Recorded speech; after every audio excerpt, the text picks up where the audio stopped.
Hello and welcome to the Armenian News Network Groong Week in Review. This show was recorded on October 1, 2023. I'm Asbed Bedrossian. And this is Hovik Manucharyan. And here are the major topics we'll touch on today. In the past week, we have watched the complete dispossession of an indigenous people as 100,000 Armenians forcibly left their homes in Artsakh and escaped to Armenia. We'll talk about the context leading to this genocide, its meaning and consequences. Next, while Artsakh is being depopulated, Pashinyan's government continues to chase windmills, this time in Granada on October 5. What so-called peace treaty are they hoping to sign? And finally, we'll talk about the hundreds of Artsakh leaders who are being arrested and held prisoner by Azerbaijan. What's the outlook to see them free again? To talk about these issues, we have with us Arthur G Martirosyan, who is a senior consultant with CM Partners. In 1994, after graduating from Yale University, he joined Conflict Management Group and Harvard Negotiation Project and has since worked on conflicts in the former Soviet Union, the Middle East, the Balkans, Africa, and Latin America. Hello and welcome, Arthur. Thank you for having me. Thank you for coming. Yeah. Well, for a moment, Arthur, we considered not doing this weekend show because after the events of the last week, we thought, what more is left to say after 3 years of warning our listeners that Armenia is heading down a disastrous roadmap and path of surrendering Artsakh, not protecting the ancestral lands of the indigenous Armenians of Artsakh, and leading to their depopulation? Pashinyan's talk of rights and security of Artsakhtsis is now clear to everyone. It was bullshit. He hasn't raised a finger to defend them. The EU's talk of rights and security was also bullshit. We haven't heard or seen anything from the hypocrite Charles Michel, and the same from the US. So far, the West's lowering the bar on Artsakh, quote unquote, lowering the bar on Artsakh, has meant that they wanted to allow Azerbaijan to commit and get away with genocide. So over the past week, over 100,000 Armenians have forcibly left their homeland of thousands of years. Anywhere else in the world, this would be called genocide. But because major power interests dictate otherwise, the world is silent. What are your thoughts about this calamity in the past week? Well, I mean, it was predictable, as you said. Unfortunately, we were on that path, and the recent developments only intensified, and Aliyev did what the Pashinyan government allowed it to do. Obviously, the alternative game that Pashinyan engaged in was precarious, to put it mildly, from the very beginning. And after Prague, when he declared that, or even before when he was saying that after Tergyur, Armenia ends, and then after Prague, when he said that he recognizes Azerbaijan's territorial integrity, including Artsakh, that was, first of all, a blow to the Russian interests. And that was their red line. Essentially, by recognizing Artsakh as part of Azerbaijan, he was telling Russians that they had nothing to do there. And from the very beginning of the process, I mean, if we go back, and start at the beginning point of 2018, Russians were pushing for the 5+2 or the Lavrov plan. We can call it whatever we want. The only difference with other chairs of the Minsk group was that Russians insisted on their peacekeeping, because their military presence in the region was important for them. So not that that plan was not on the table before Pashinyan. Serge Sarkisyan somehow was trying to get it negotiated by diversifying the peacekeeping.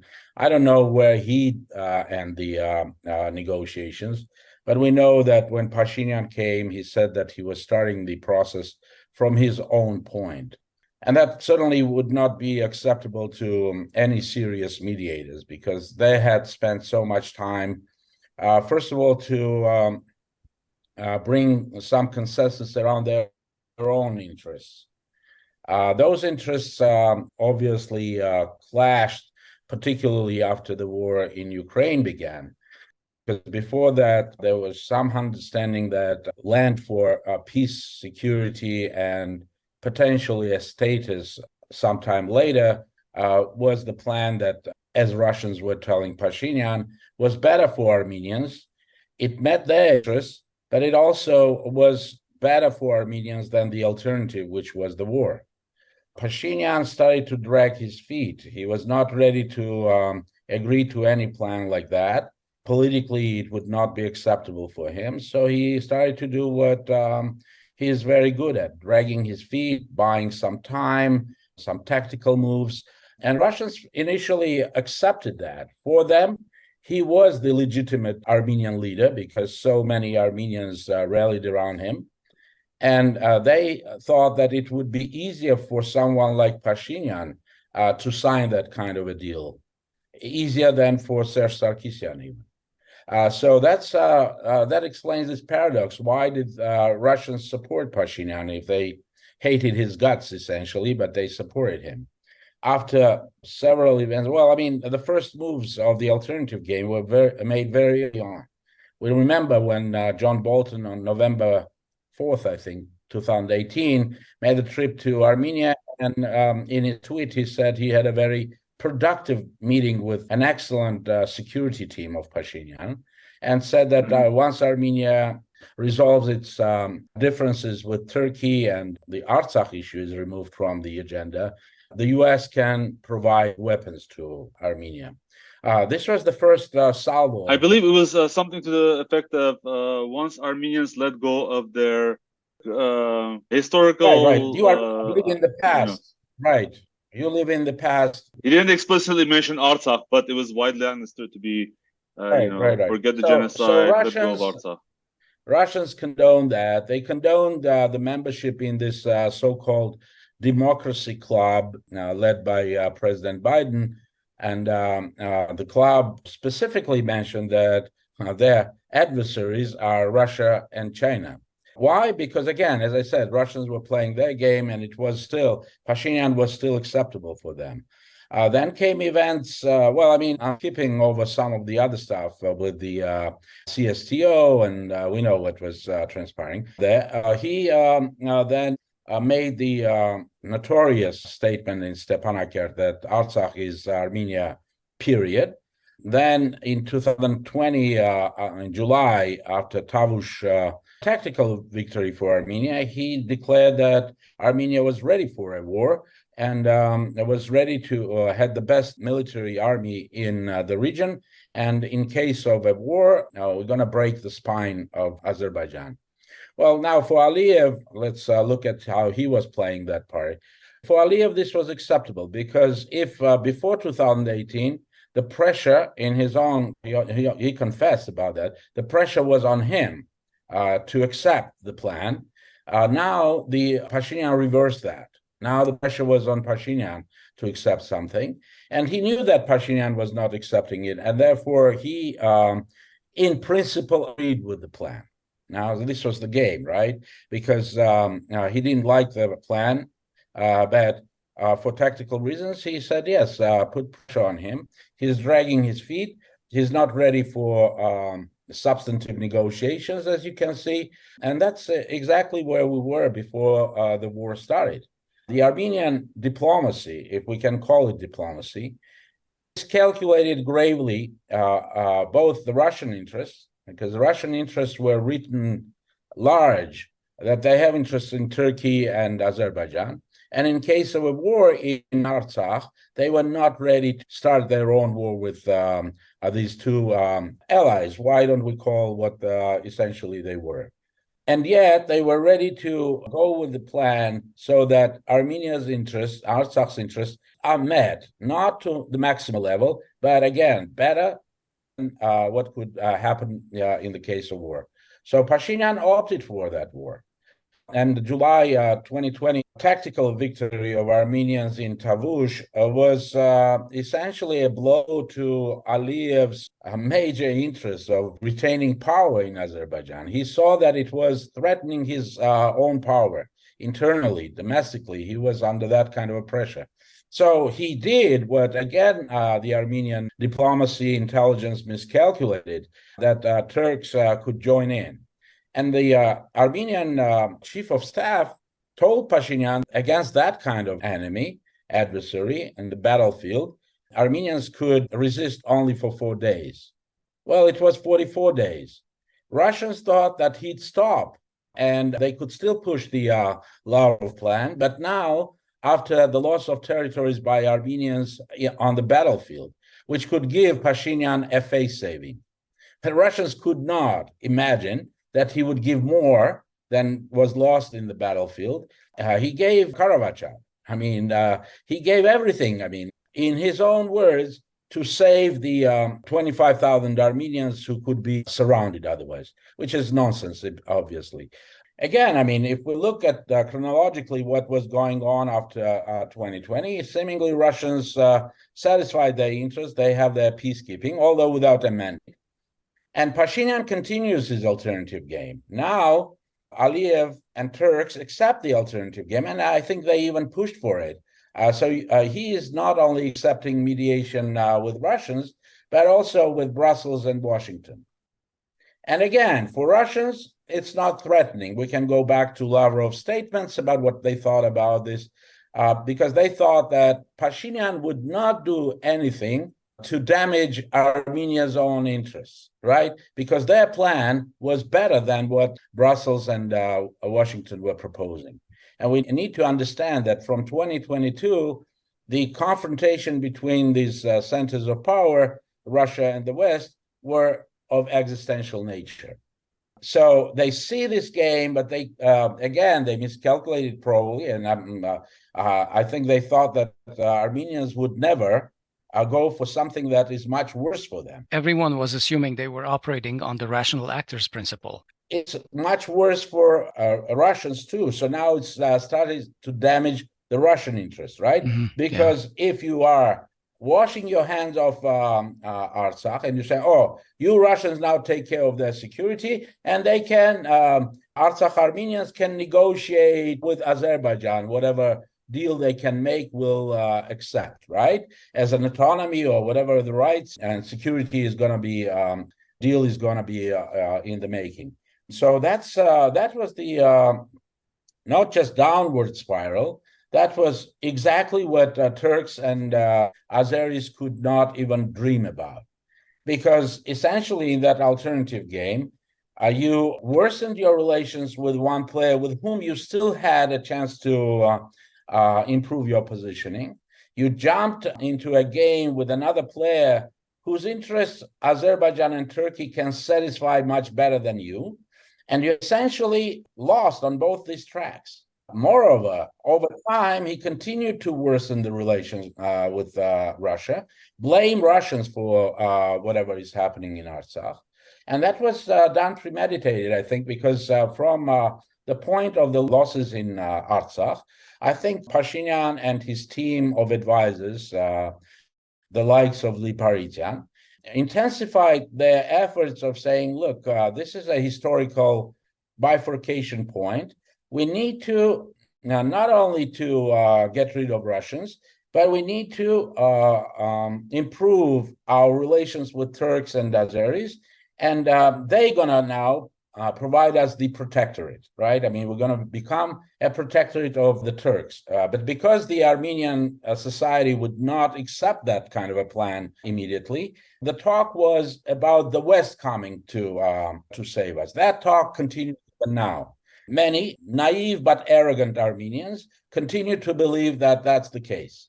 But that's not the case, because if we analyze the interests of other players, we should understand, that the international relations actors advance their own interests. It's not charity. It's not about values declared. It's about their interests. And if you analyze interests, you can understand why they're acting the way they do. If you are smart and if you have sound diplomacy, you can still work with them on their interests so that they do not do more damage to your interests than it's possible. Unfortunately, I think the uncouth diplomacy of Armenia, you have English language teacher become a diplomat and ambassador in the United States. Yeah. You have a former general who had no kind of achievements in his own field, appointed as ambassador, no diplomatic experience, appointed to ambassadorial position in Moscow, and we can go on and on. That's what we. And then even Libaridian, a mediocre historian who was appointed as a diplomat, and now he is a Kissinger wannabe who is deciding the fate of Armenia. Right. So this is the most terrible thing that could have happened. Right. Not learning lessons from others. And getting into this alternative game where you are doomed, you cannot win. You're gonna antagonize either one camp or the other, right?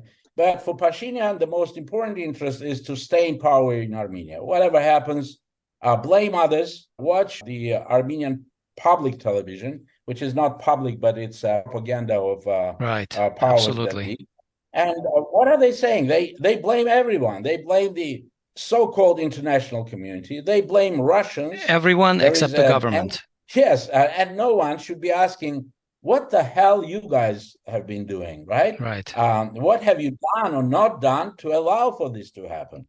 That analysis, that reflection is nowhere. Can I just ask a clarifying question? Are you saying that basically the likes of Libaridian, they deliberately sacrificed Artsakh in order to accelerate this change in orientation and geopolitical orientation? Essentially, yes. Not only sacrifice, not only give up on Artsakh, but also improve the relations with Turkey, which means that accept whatever demands Turkey has about the past and the genocide recognition, make the genocide almost like a symbolic something that people can put flowers and talk about it, not in political terms, not in legal terms, but as a historical tragic event of the past. And Pashinyan started to talk about things, right? I mean, he has his emissary, Ruben Rubinyan, who goes and talks to Turks. We don't know what specifically they talk about, but Erdogan, from the podium of the UN General Assembly, says the corridor, Zangezur corridor, and other promises you have made. What are these other promises? Again, I don't know. I cannot say for sure, but we can see what Pashinyan himself has been talking about recently, right? Ararat is not our mountain. Why should it be on our national emblem? And on and on and on. And we understand where this talk is coming from. It's coming straight from Ankara. So the end result, is quite tragic to talk about.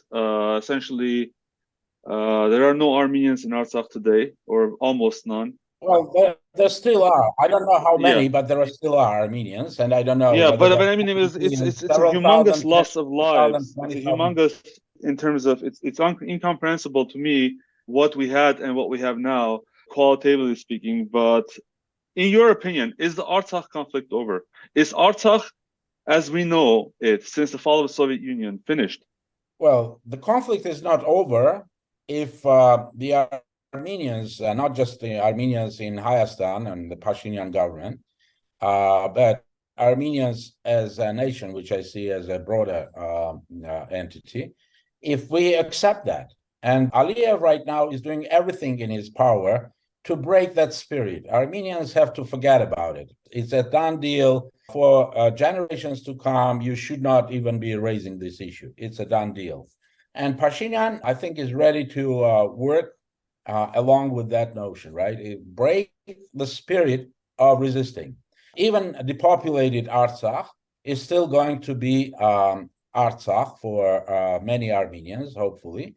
And it all will depend on what attitudes Armenians are going to take to this issue. Obviously, we do not have Pashinyan and his government as an ally on this issue. For him, Artsakh was already solved way back. He washed his hands. Done. It's Azerbaijani territory. Now, as to conflict, I mean, the conflict is not resolved, I don't think so. And again, it will depend where we're going to be as a nation regarding that issue. So abandoned by everyone, and first and foremost, just like you said, by Pashinyan's Armenia, Artsakh President Samvel Shahramanyan met with the Azeri authorities under duress and signed the dissolution of Artsakh as a republic and the disbanding of the Artsakh government and defense forces. Now, many experts that we've talked to say that officials do not have the right to take down decisions that were made by the people, by elections, by referendums. So in your opinion, is Shahramanyan's dissolution technically valid, or is it just that the Azeris have all the power right now and it's either what they say or you die? Look, many Armenians, this is, I think, a kind of a disease. They have this quasi-legalistic approach to issues. Right? They say, of course, legally, he didn't have the right to, he was a president elected by the parliament.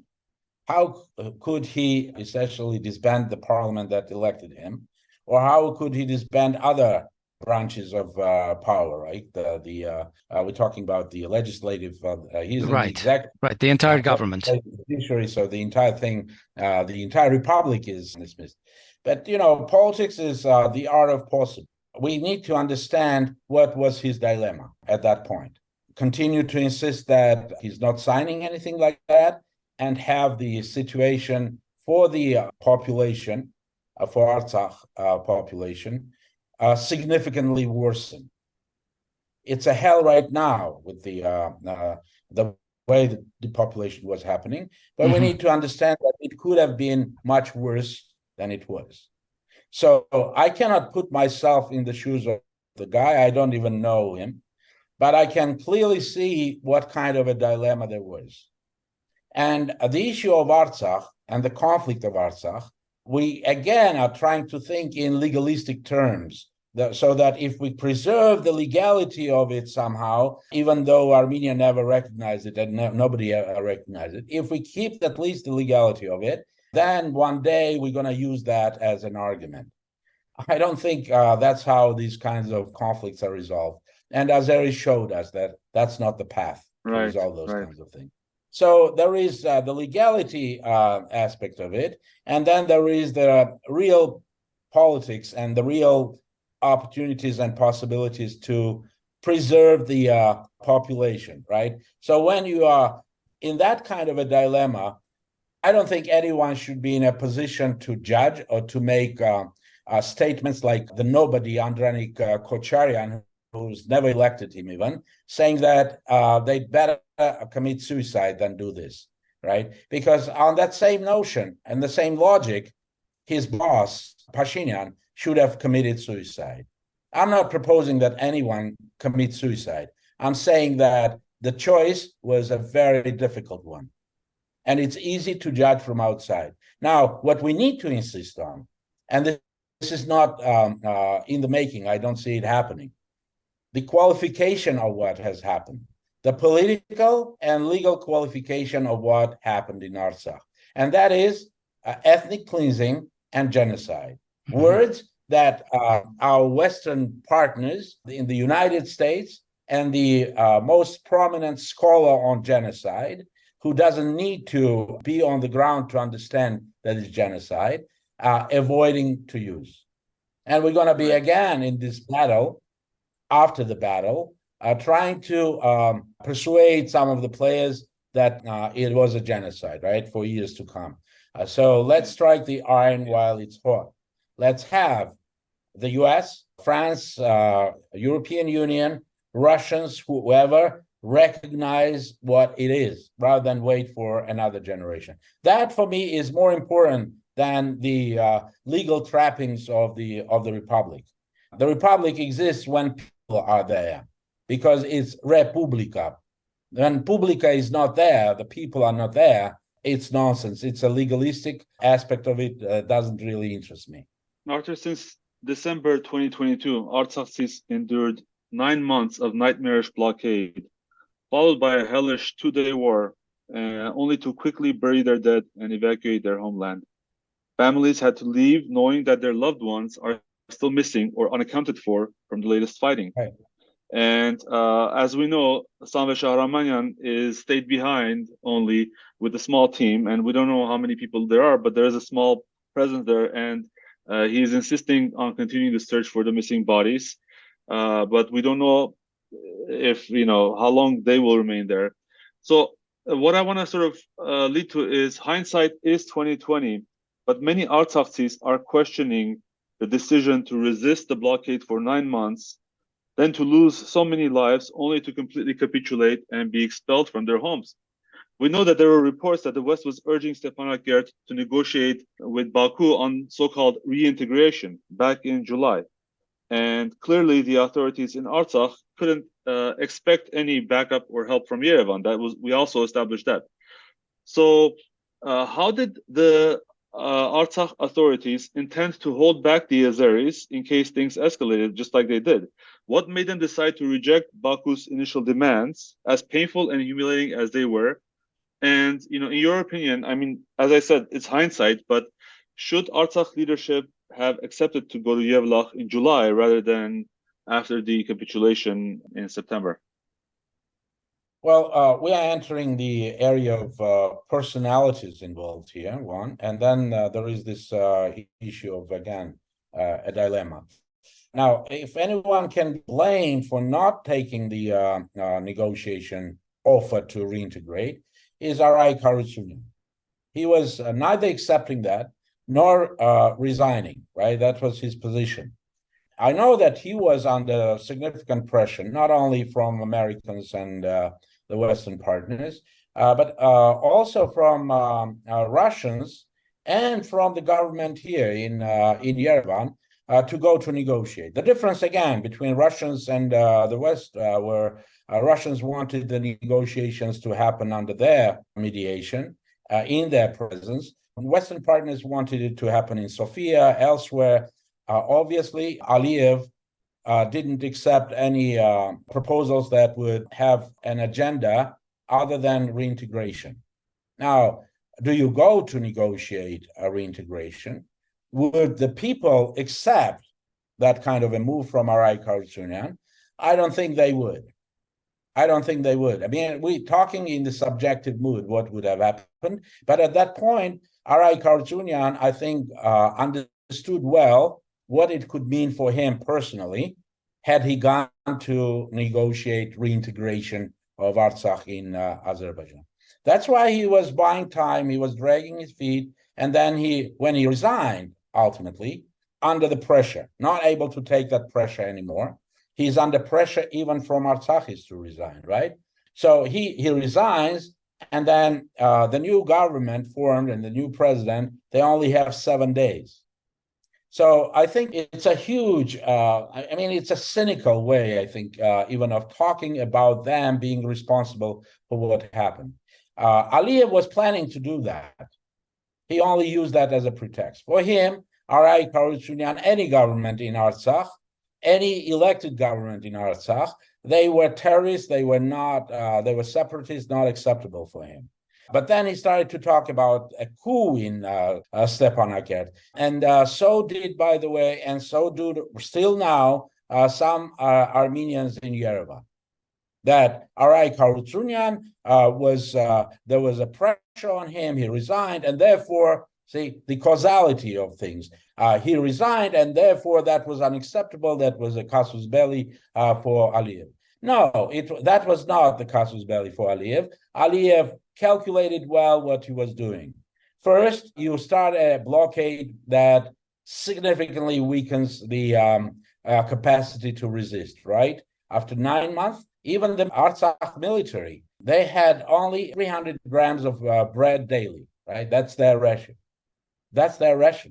So first you do that, and then you find the moment when you can attack, and you attack. Because his demand for the armed forces of Karabakh, which he was claiming were Armenians from Armenia, to be removed, was continuous. He never dropped that demand. That was number one demand that he had.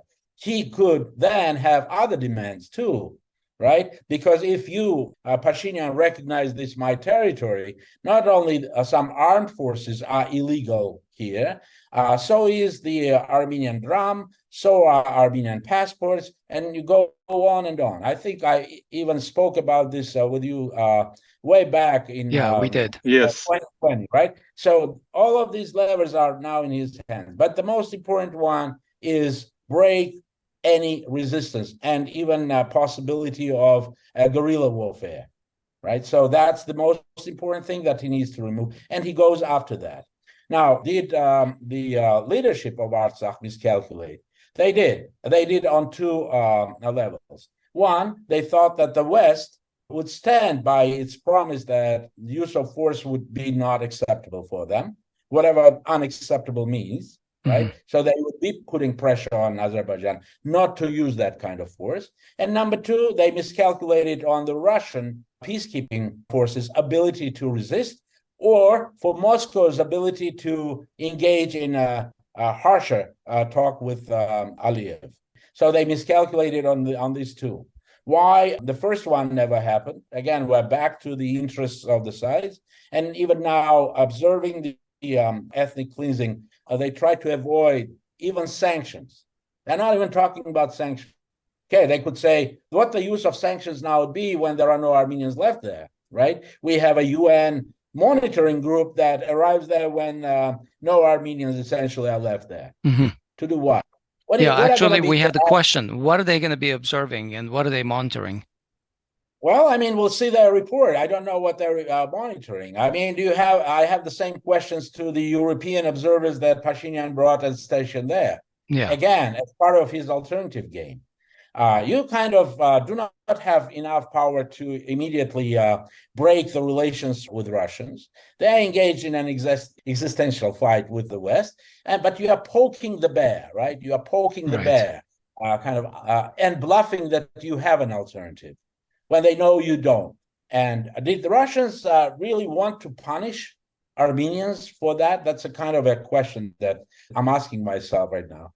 And myself as well. Yes and no, because look, 6 senior Russian officers were killed by Azeris in the process, and a mere apology was enough for Russians to condone it.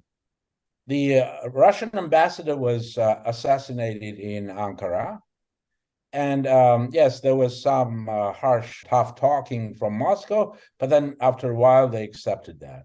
Right. Their pilot was beheaded. I mean, I'm not going to even go into it. And when they are accepting that, they're tolerating that kind of behavior, I have a question. What are the interests that they have that they think are going to be damaged if they turn to harsher terms with Turks and Azeris?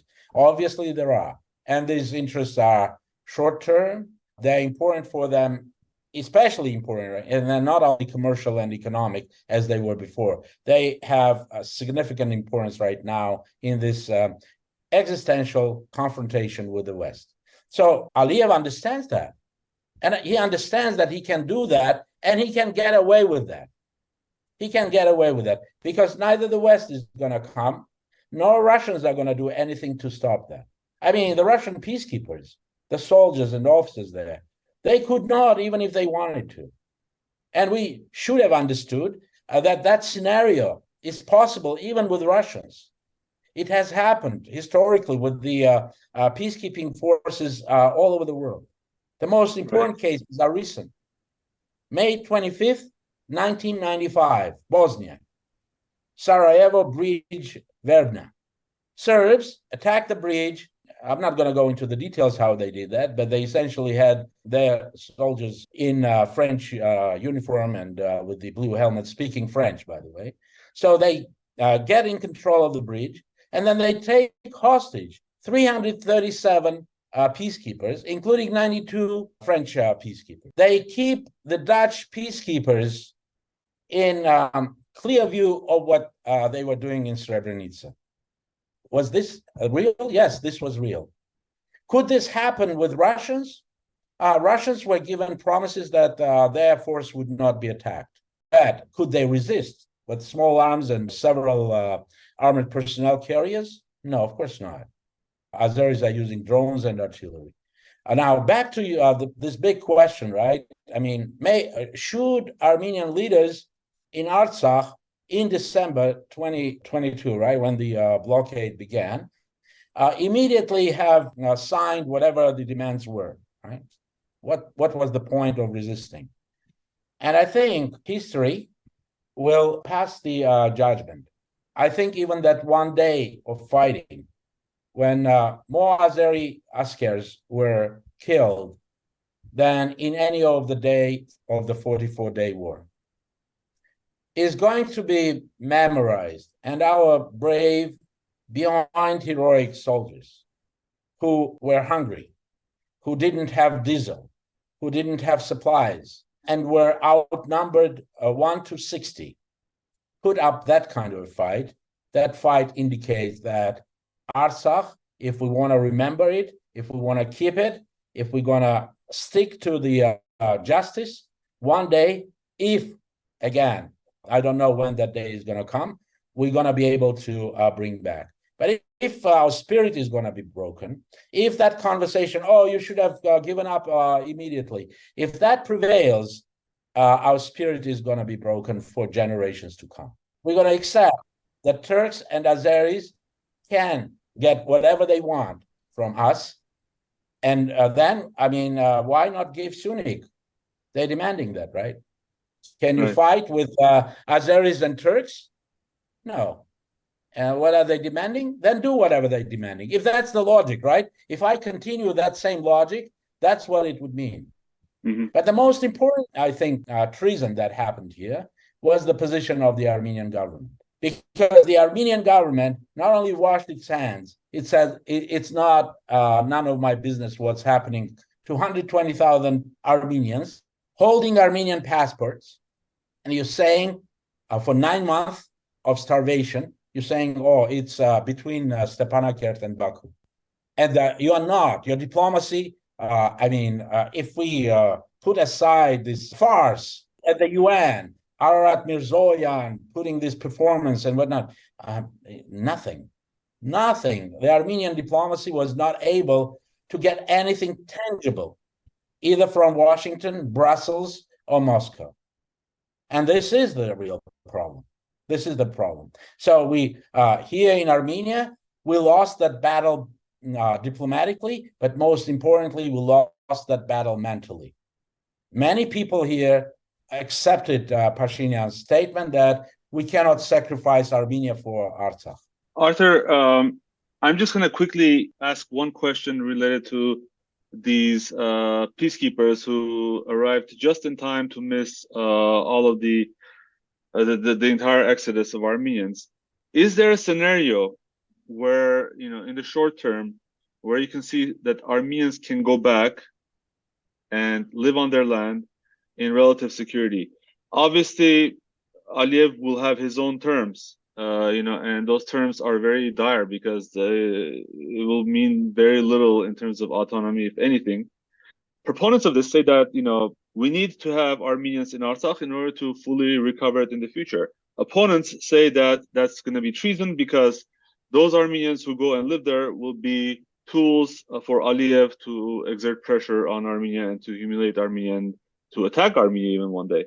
What are your thoughts about the roadmap through which Armenians can go back to Artsakh, and even if in the short term it is as residents of Artsakh? Again, we can talk about these issues, but the ultimate choice is going to be made by Artsakhtsis themselves, right? And I think we kind of take a position of quickly evaluating, passing judgments, saying this is right, this is wrong, but it's the people who are from that land, right? They've left behind not only the cultural, historical, spiritual monuments there, they have left behind the graves of their beloved ones. And unlike many other places, in Armenia, I cannot even think of a place that would have a history, uninterrupted history of Armenian presence like Artsakh. You'd go there, you'd see in a cemetery, they could speak about 8 generations or even more of their ancestors buried there. So they've left all of that behind. So all I'm saying, I'm not in no position. Yes, theoretically, we can speculate what would be better for future if that struggle for Artsakh is going to continue or whatnot. So just as a speculation about that, here is what we have. Obviously, Aliyev would want some Armenians to stay behind. So he keeps them in the museum. And he demonstrates them to the international community that they live there and they can even live a decent life there. It's possible they can do that for some time at least, right? Knowing that they have solved the problem. It's no longer an issue for them. At the same time, Russians also would want some Armenians to stay back because it's a threat, but they can cling to that in their conversations with Aliyev and even Armenians, that we are here, our peacekeepers are here to protect whatever is left until there is the full integration, whatever that may mean. A very lame peace for them anyway. As to us, Armenians, it all will depend, again, how we position ourselves. If there are going to be Armenians, small in number, or even if some Armenians, after the dust settles and it would be possible, at least security-wise, to be in Artsakh, go back, and that would also mean that they accept Azerbaijani citizenship. Let's be realists, right? I mean, we need to look into the reality without any illusions. Yes. Would that mean that that's a treachery? I'd say not in my book. Not in my book. If these Armenians can stay Armenian, if they can keep even the spirit in their families, not in the open, I think that's going to be important. Can they do that? Will they do that? How many will do that? I'm in no position to say anything about it. But I want to caution all our fellow Armenians. It's easy to speak about these things when you don't, it's difficult to even put yourselves in the shoes of Artsakhtsis.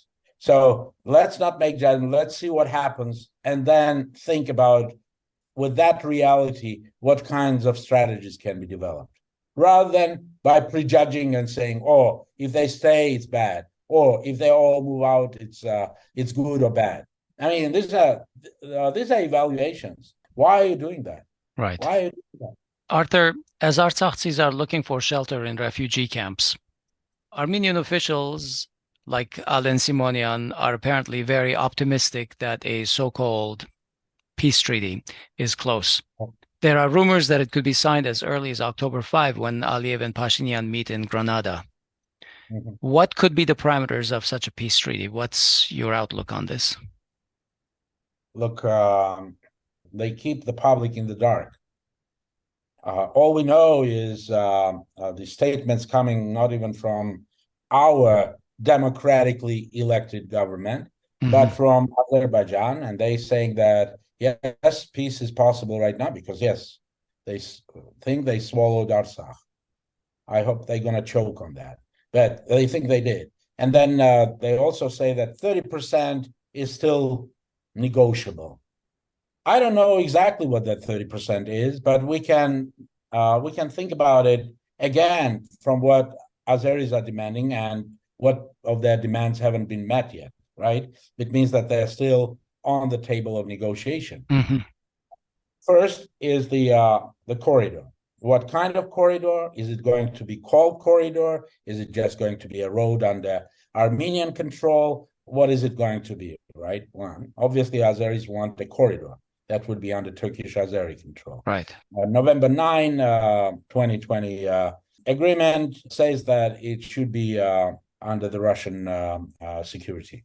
Now, this also is related to this continuing competition between the West and Moscow.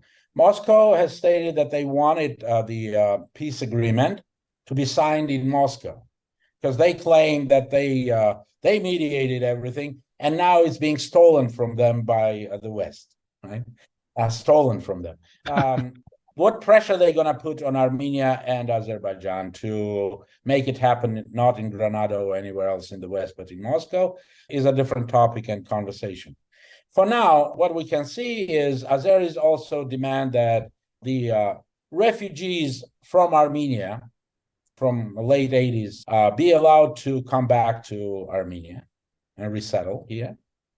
There are also the issues about the demarcation delimitation.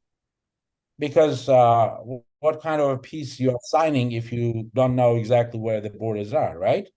Because as of today, Azerbaijan already has taken some Armenian lands from the map of 1991 that Pashinyan has declared sacred for him. So is he going to say that that was okay? Or is he going to be saying, no, you need to stick to 91 borders? And then there are enclaves. And by and large, I think when the Armenian side insists that this peace document is going to be peace on the ground, they're again in an illusion. I can understand why Alen Simonian may be so excited, because in their books and their bank accounts, things are going to be very rosy and very good, because they're going to be getting lots of initially investments, money from the dealing with Azeris and Turks, and they're going to be calling it peace until the time comes when they choke whatever is left here. And that time will come, because neither Azeris nor Turks have given up on their agenda. We know what that agenda is. And if Alen Simonian doesn't, it's only because he is greedy and he cannot wait for the time when he and his entourage, the likes of Gerzo, get more money from the deal. This is the most important treason that the Armenian nation is facing. And that's the treason of the so-called bourgeoisie, because it's not an organic bourgeoisie.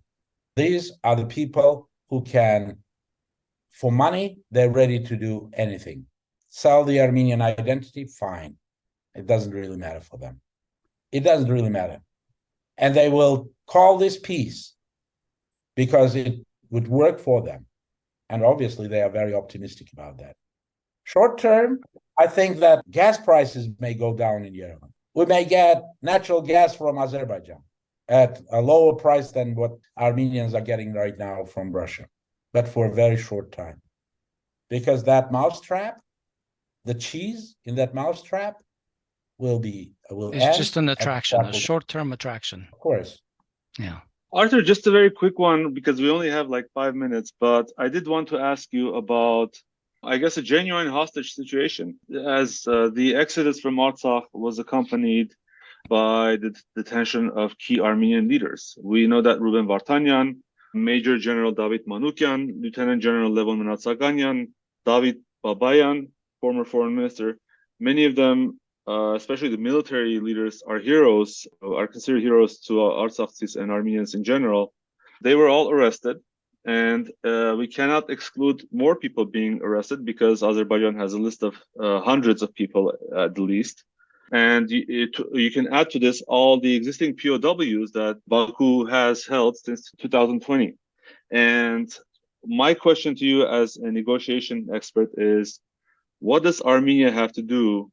How does Armenia have to maneuver in order to ensure the speediest possible return for our heroes, for all of our men who served? And, you know, to me, the 3 years is already humiliatingly too long. What solutions are there for this type of a situation? Well, as a negotiator, I can say that this is one of the dilemmas of whether to negotiate with the devil or not. And my short answer to this is do not negotiate with them until this is negotiated and settled by all the mediators. If the mediating powers, Europeans, Russians, Americans, cannot have this issue resolved, then you do not negotiate. Because if you do, it will mean that you are accepting what they're doing. It's as simple as that. I'm not saying don't negotiate other things with them. I'm saying if you do negotiate now without having resolved these issues, you are telling them that it's acceptable to you. And the consequences are going to be dire. And again, they will say, what could have been done? And I'm saying what you need to do. You're going to Granada, and of all people, Armen Grigorian, who is Garabakhzi, he is from Karabakh himself, right? You go and you negotiate a preparatory meeting for this, and then you are not saying that this is not just a kind of far-fetched precondition that we're putting. Yeah, just basic human rights. I mean, basic human rights. I don't know what levers the U.S. has with Azerbaijan. I know that they have many, but I don't. When I'm saying I don't know what levers they have, I'm saying the ones that they can use. I don't know what Russians have. Again, what they can use. The levers are many, but what can they use? But until they deliver, until Azerbaijan does what's fair and just, we cannot negotiate on other issues. Not only we're sending the wrong message to the devil, but we essentially are saying that we trust the devil to act right honestly, and that's unacceptable. Any crisis negotiation I've known, any crisis negotiation that I've participated in, would not make that kind of a move. There is no justification for doing that. Don't be surprised if the price tag for many of these people that you mentioned is going to go up, and Aliyev is going to ask for more in exchange for these people who are going to be half human by the time they're going to be released. It's the time to act now. And if they're not acting now, they again are betraying not only these Armenians, they're betraying all of us, because Pashinyan gave his solemn promise, another solemn promise, during elections in June 21, that all they need to do is, these prisoners of war, is tolerate they need to tolerate. Wait a few months. Right, few months. And for me, treason is when someone promises and doesn't deliver. That's treason. When he does that, not by unconsciously, right? I mean, it just didn't work. But when he knows it's not going to happen, he tells me, he lies to me, and he doesn't do. That's treason. That's treason. And unfortunately, I live right now, I'm in Yerevan now. I go out, I see the faces of my countrymen, and it's almost like apathy, and they don't care. They go by their businesses daily as if nothing is happening, as if this kind of a leader is tolerable. And that's, I think, a topic for a different conversation. Why it's happening, and if it's happening, why we closing the page of the Third Republic won't be able to build the fourth one. Because it has to do with the values of the people. All right. We're going to leave it there for today. Arthur, thank you so much for joining us. Thank you, guys. Thank you. Take care. Bye-bye. That's our show this week. We hope you found it useful. Please follow us on social media. We'll talk to you next week.